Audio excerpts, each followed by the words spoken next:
Folks, it's your man Manny, and I'm out here in the morning. Now, right now I have an interesting batch of dogs.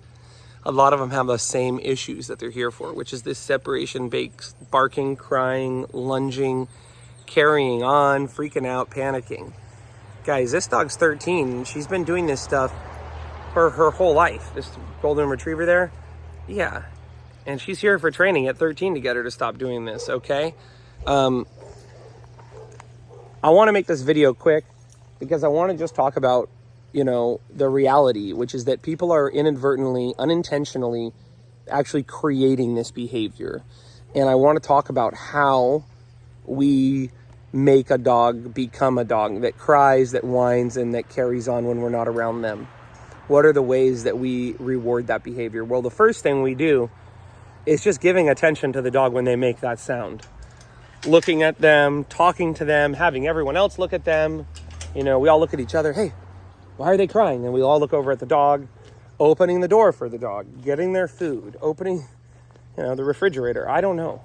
Anytime the dog does something like crying, barking, and then you do something as a result, the dog is learning.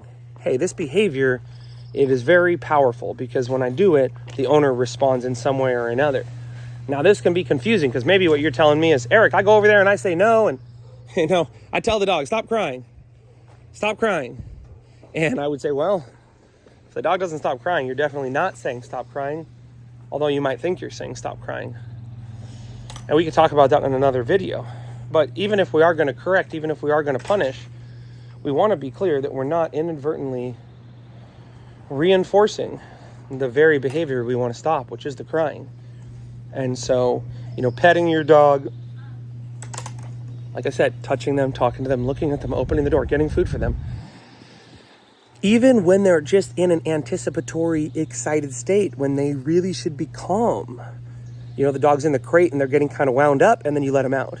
Well, the next time they get wound up and you don't let them out, they're going to start crying or barking.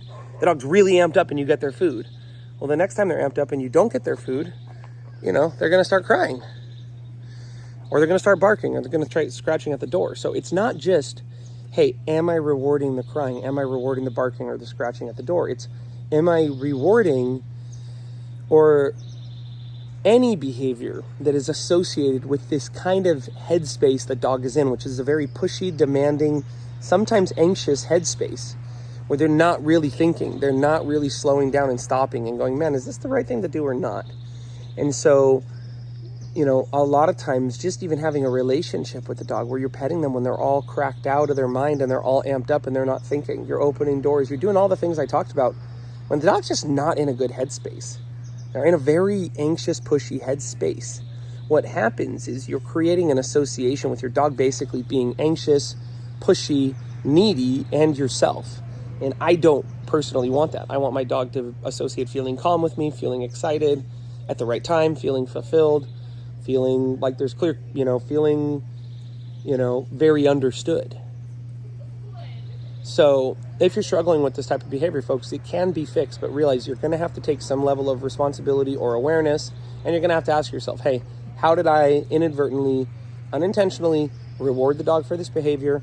And even if the dog goes to training, what are the things that we're all going to have to do in the entire household to be sure that the behavior the dog does now, which is sitting here calmly for hours and hours and hours on end, how do we keep that intact? Okay. As always, folks, we don't blame them. We train them. And remember, as always, your dog's lucky to have you. Always available for training online. Just call me, hit me up, follow leaderk9.com, or look up for my poetry book on Amazon. Loving, Leading, and Losing Stories from the Dogs That Trained Me. But yeah, folks, we're in a property here with a handful of dogs that all had separation-based behaviors. These guys to a serious degree. Some dogs are just puppy stuff.